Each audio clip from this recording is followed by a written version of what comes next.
बड़ा प्रश्न है ना, बड़ा प्रश्न है। कितना टाइम लग सकता है बताओ इसमें, इसमें कितना समय लग सकता है? ठीक, अगर आपकी प्रैक्टिस नहीं है, देखो अगर कैलकुलेशन अच्छी है तो फिर मेन बचता है क्वेश्चन को समझना, और क्वेश्चन को समझने की जरूरत भी नहीं है। बस एक काम करो, बड़ा प्रश्न है, एक एक लाइन पढ़ो और जो कहे वो करते चले जाओ। देखिए पहली लाइन क्या कह रही, आवासियों के कल्याण हेतु बुलाई गई बैठक में, इससे हमको कोई मतलब है नहीं, कोई बैठक बुलाई गई है, काम खत्म। प्रत्येक सदस्य ने उतने रुपए चंदे में दिए, यानी वहाँ जितने भी सदस्य हैं उन्होंने उतने रुपए चंदे में दिए जितने की बैठक में सदस्य उपस्थित थे। समझ गए? अब ध्यान देखिएगा, मान लिया आपकी क्लास में 20 लोग हैं, कितने लोग हैं? तो हम कह रहे हैं कि आज की क्लास में जितने लोग आए हैं उन लोगों ने उतने ही पैसा जमा किए हैं जितने टोटल लोग आए हैं। तो बताओ कितने कितने जमा किए? 20-20 रुपए। क्यों? क्योंकि 20 लोग थे। समझ पाए हम क्या कह रहे हैं? तो बैठक में हर व्यक्ति ने उतना उतना चंदा दिया जितने की टोटल लोग आए थे। 20 लोग आए हो तो हर आदमी कितना कितना चंदा देगा? 20-20। तो 20 का गुणा 20 में करो, कितना रुपए इकट्ठा होगा? 400। समझ पाए? बोलो भाई। वही इसमें भी कह रहा है, कह रहा है कि जितने व्यक्ति आए हैं उन्होंने उतना ही रुपए चंदे में दिए हैं। तो हम मान लेते हैं कि x व्यक्ति आए हैं। व्यक्ति कितने आए हैं? क्योंकि यहाँ डायरेक्ट हम 10-20 थोड़ा ना मान सकते हैं। व्यक्ति कितने आए हैं? x। अब अगर x व्यक्ति आए हैं, जैसे यहाँ 20 व्यक्ति आए थे तो कितना कितना चंदा दिया था? सबने 20-20। तो अगर x व्यक्ति आए हैं तो कितना कितना चंदा देंगे? x देंगे तो 20 लोग देंगे ना। सॉरी, इसमें 20 कहाँ है? इसमें 20 नहीं दिया, मतलब x लोग हैं तो x रुपए चंदा देंगे। तो चंदे की जो राशि है वो भी x रुपए है। समझ गए? तो बताओ यहाँ 20 लोग आए थे, सबने 20-20 रुपए दिया था, तो 20 गुणे 20 किए थे ना, 20 का स्क्वायर 400। वैसे x गुणे x क्या आएगा? x स्क्वायर, यानी कुल रुपए हो गए, कम खत्म। समझ पाए? बोलो, टोटल रुपए इकट्ठा हो गए। अब अगली लाइन देखिए, उन्होंने कहा उतने रुपए चंदे में दिए जितने की बैठक में सदस्य उपस्थित थे। x व्यक्ति उपस्थित थे तो x रुपए सबने चंदा दिया, टोटल गुणा करा लिया, x स्क्वायर निकला। टोटल कितने रुपए इकट्ठा हुआ? कोई दिक्कत? फिर देखिए अगली लाइन, यदि चेयरमैन ने अपने हिस्से के अतिरिक्त 49 रुपए और दिया। चेयरमैन जो है, चेयरमैन के हिस्से में 100 रुपए आ रहे थे, उसने 100 रुपए दे दिए, लेकिन कह रहे हैं 49 रुपए और दिया उसने एक्स्ट्रा। चेयरमैन ने क्या किया? समझ गए? अब अगर चेयरमैन ने 49 रुपए और दिए तो किस में जोड़ेगा? इसमें जोड़ेगा ना, बोलो ना। तो टोटल अगर कहा जाए कितने रुपए इकट्ठा हुए, तो सर जी x स्क्वायर पहले वाले और चेयरमैन के 49 रुपए और। बोलो, हो गए ना टोटल पैसा? तो देखो क्या कह रहे हैं, 49 रुपए और देकर कुल धनराशि को कितना बना दिया? कम खत्म। समझ पाए? मतलब ये कि x स्क्वायर वो वाले, 49 रुपए वो टोटल जोड़ने के बाद कितने रुपए इकट्ठा हो गए? लो, कठिन लग रहा है? बोलो भाई, समझ में आया? कुछ अलग से किया गया, एक एक लाइन जो कहा वही मैंने किया है, ना कोई फॉर्मूला ना कोई तरीका, कुछ नहीं। समझ पाया कि नहीं बताओ पहले? ठीक, बस बन गया। समीकरण बना दिया हो तो बैठक में कितने सदस्य उपस्थित थे, समीकरण बन गया। प्लस का 49 इधर जुड़ेगा नहीं, उधर जाके क्या हो जाएगा? x स्क्वायर बराबर 625 माइनस 49। x स्क्वायर बराबर 625 49 घटाओगे 5 से, मतलब 15 से 9 गया 6 बचेगा, एक यहाँ 11 11 से 4 का कितना बचेगा? 7। बोलो, यहाँ बचा 5, 576। आपको पता है ना, स्क्वायर हटता है तो क्या लगता है? रूट लग जाता है। तो x बराबर अंडर रूट 576। x बराबर कितना आएगा? 24। कितना? 24। बताओ कितने व्यक्ति थे? 24। कितने एक व्यक्तियों की संख्या क्या आई? और क्या बताना था? कितने सदस्य उपस्थित थे? 24 उपस्थित थे। काम खत्म। कठिन लग रहा है? रीडिंग स्किल बढ़ा लीजिए मेरे भाई, आपका काम हो जाएगा। ठीक, दूसरा वाला देख लें, इसी लगे हाथ, इधर वाला। समझ में आया? कर पाओगे? बोलो, देखने से बड़ा लग रहा था और सॉल्व करने से छोटा लग गया। समझ पाए? इधर सुन लो मेरी बात, आपके हर एक प्रश्न में फालतू की थ्योरी दी होती है ताकि आप थ्योरी पढ़ने में समय बर्बाद कर दो। ठीक, और ज़्यादातर करके थ्योरी इसलिए बढ़ा देते हैं ताकि क्वेश्चन समझ में ना आए, और हमको अपने क्वेश्चन से खाली अपनी डिजिट को उठाना है और कुछ नहीं करना है। एक एक लाइन पढ़िए बस। आप कोई भी प्रश्न ऐसा हो जो आपको लगे हम नहीं लगा पाएंगे, समझ लीजिए वो आप जरूर लगा पाओगे। समझ पाए? क्यों? क्योंकि आपको एक एक लाइन पढ़नी है बस। गारंटी हम लेते हैं, ये जितने भी प्रश्न मैंने लिखे हैं, अगर आप एक एक लाइन पढ़िए और क्वेश्चन ना लग जाए तो मेरा नाम बदल देना। तुम खुद बताओ, मैं कुछ इसमें एक्स्ट्रा करता हूँ क्या? बोलो। एक चीज़ तो सबको आती है, कैलकुलेशन, वो तो आखिरी में करेंगे ना। कैलकुलेशन तभी कर पाओगे जब पहले समीकरण बना पाओ, नहीं कर पाओगे। अब ये वाला देख लीजिए, इधर एक लाइन पढ़ते हैं, देख लें उत्तर आपके सामने। एक समान भार के 50 बक्से एक जहाज में चढ़ाए गए। बस समझ पाए? यानी कि जो बक्से हैं उनका कुछ भार होगा, लेकिन सब बक्सों का भार क्या है? बराबर है। और कितने बक्से हैं टोटल? 50 बक्से हैं, उनका भार हमको नहीं पता कितना है। ठीक, अगर एक बक्सा 1 किलो का होगा तो 50 का गुणा करा देंगे एक में, 50 किलो टोटल आएगा। अगर एक बक्सा 2 किलो का है तो 100 किलो आएगा। समझ गए हो? अगर एक बक्सा 3 किलो होगा तो टोटल भार निकल आएगा। और हमको पता है कि भैया टोटल भार हमको पता ही नहीं क्या है, टोटल भार निकालेंगे, लेकिन एक बक्से का मान के 50 से गुणा करवा लो, कितना आएगा? समझ पाए? 50 बक्सों का कुल भार कितना हो गया? कुछ हमने अलग से किया क्या? बोलो। फिर देखो क्या कह रहा है, कह रहा है अनंतर, यानी उसके बाद प्रत्येक 105 किलोग्राम भार वाले 5 अन्य बक्से और चढ़ाए गए। पहले कितने चढ़ाए थे?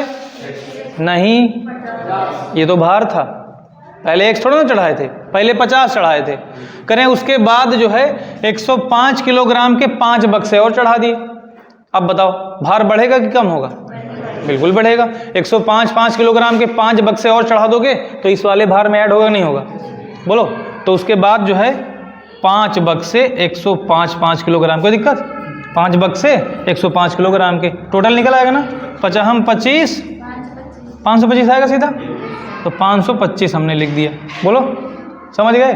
अब देखो क्या कह रहा है, कह रहा है कि जिससे कि 55 बक्सों का औसत भार कितना हो गया? 95 किलोग्राम। अब एक बात बताओ, ये कितने बक्सों का है टोटल भार?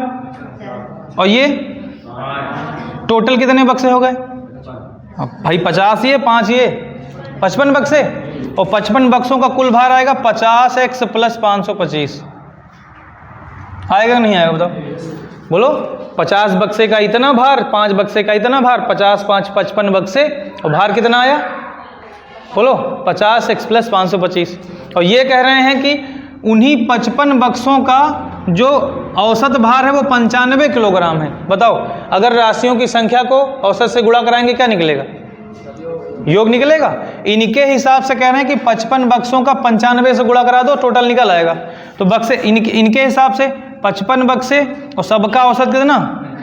95 किलोग्राम। गुणा करवा लें। बोलो। तो एक काम करो, देखो अगर यहाँ 100 होता, चलो गुणा करवा लो, अलग करा दें, यहीं करा दें। चलो देखो, 95 गुणे 55, हम 25 के पास ले 2, 5 45 2 47। बोलो। अब यही आएगा 5 7 4, ये आएगा 5 7 5 12, 7 4 11 1 12, कितना आएगा? 52 25 आएगा। देखिए तो 5225। बस इधर सुन लो, इनके हिसाब से 55 बक्सों का टोटल भार कितना आ रहा है? हमारे हिसाब से कितना आ रहा है? दोनों आपस में बराबर होंगे, कम ज़्यादा होंगे? बराबर होंगे। लो आ गया, काम खत्म। दोनों आपस में बराबर होंगे, इधर कर दें यहाँ नीचे। बोलो। तो दोनों आपस में क्या होंगे? देखो, ये भी 55 बक्सों का टोटल योग है और ये भी 55 बक्सों का टोटल योग है, दोनों आपस में क्या है? बराबर। तो हो जाएगा 5225। 525 इधर जाके घटेगा नहीं घटेगा? तो 50x बराबर 5225 माइनस कितना? 525। बोलो भैया। तो आएगा 50x बराबर, इधर कितना बचेगा? 5200 में से 5 4700, कितना आएगा? 4700। अब बताओ x बराबर क्या आएगा? 4700 बटे 50। x बराबर 4700 बटे 50। 0 0 कट जाएगा क्या? 5 9 45 और 5 चौके 20, कितना आएगा? 94। सॉरी, हाँ 1 0 और भी है ना, 500 x बराबर 940। तो क्या बताना था? प्रत्येक का भार बताना था ना। बोलो। 50 बक्सों का क्या लगे? तदनुसार पहले चढ़ाए गए 50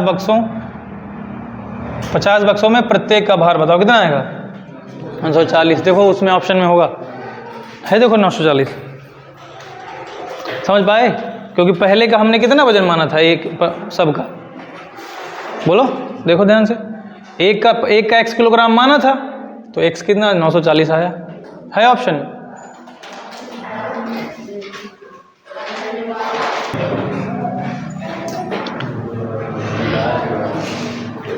जल्दी से नोट कर लो, नीचे भी हम कर दिए हैं, और जहां वो 0 एक्स्ट्रा हुआ था वो सही कर लेना। हो गया?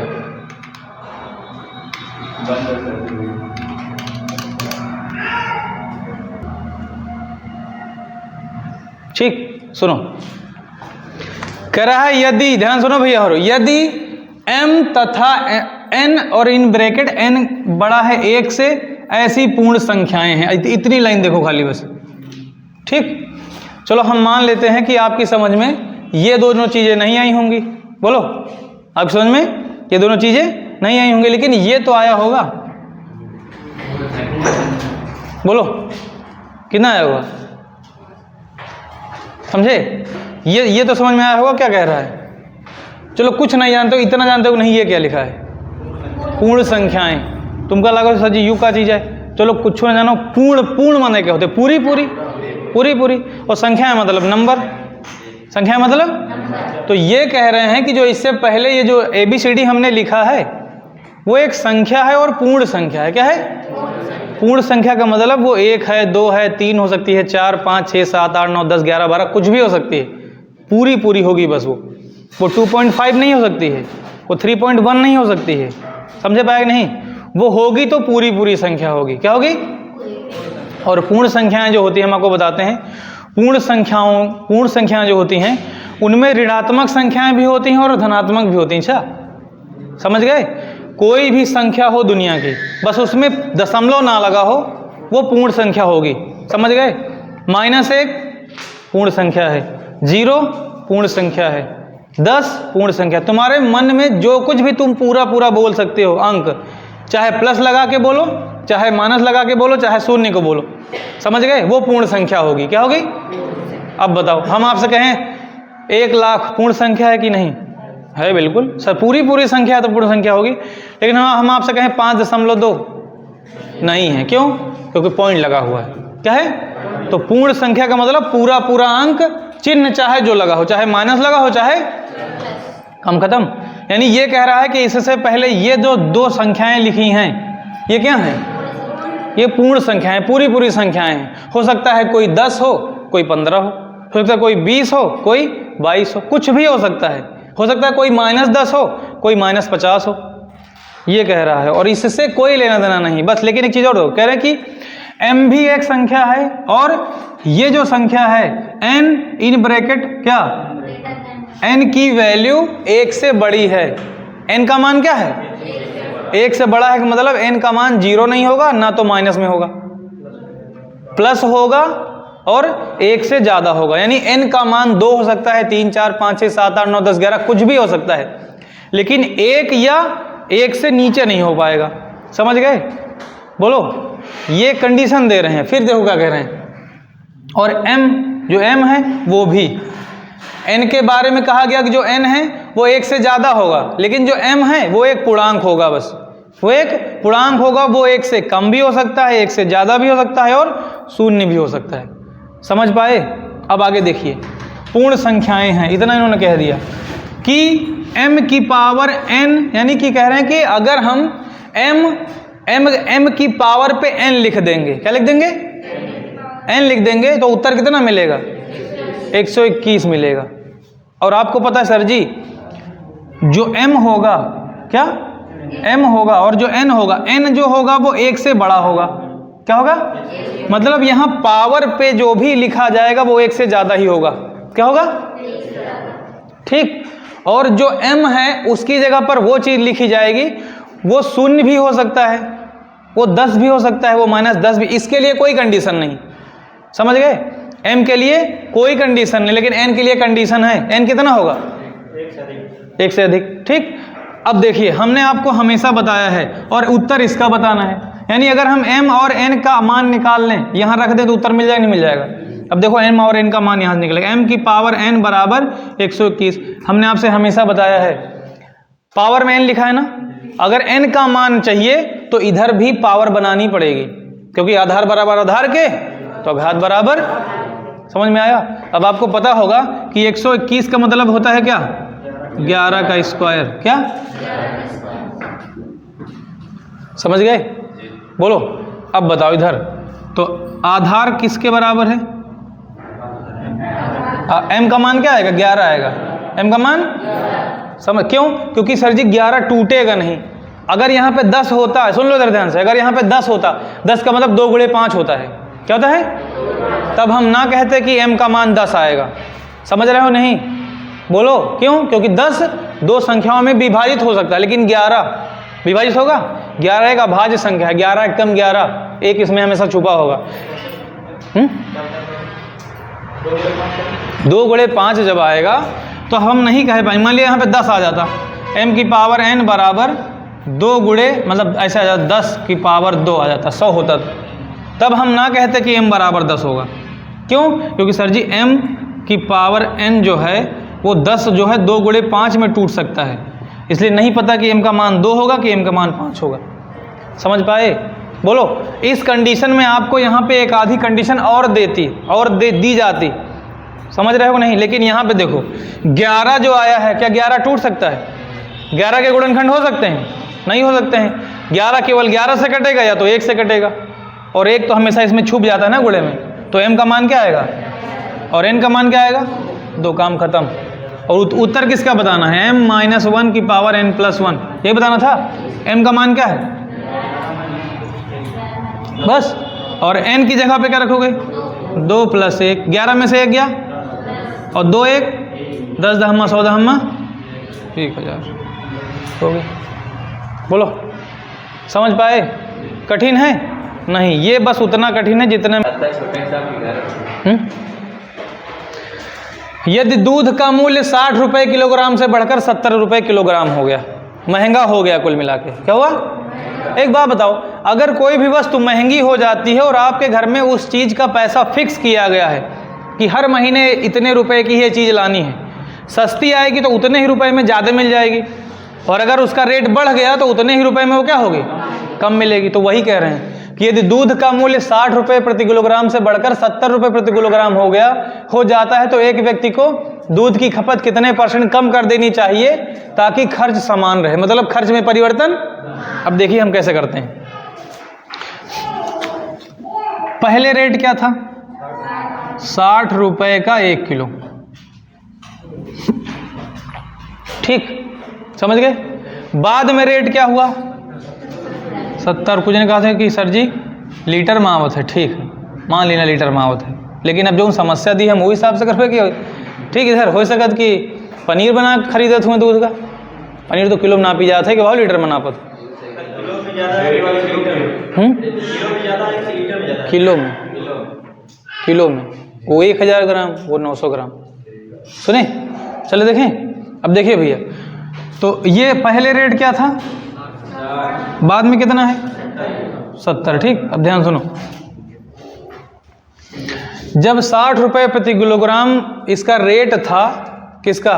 दूध का, तो आपके घर में कुछ ना कुछ तो ऐसी मात्रा रही होगी जितनी यूज करी जाती रही होगी। बोलो, हम मान लेते हैं कि आपके घर में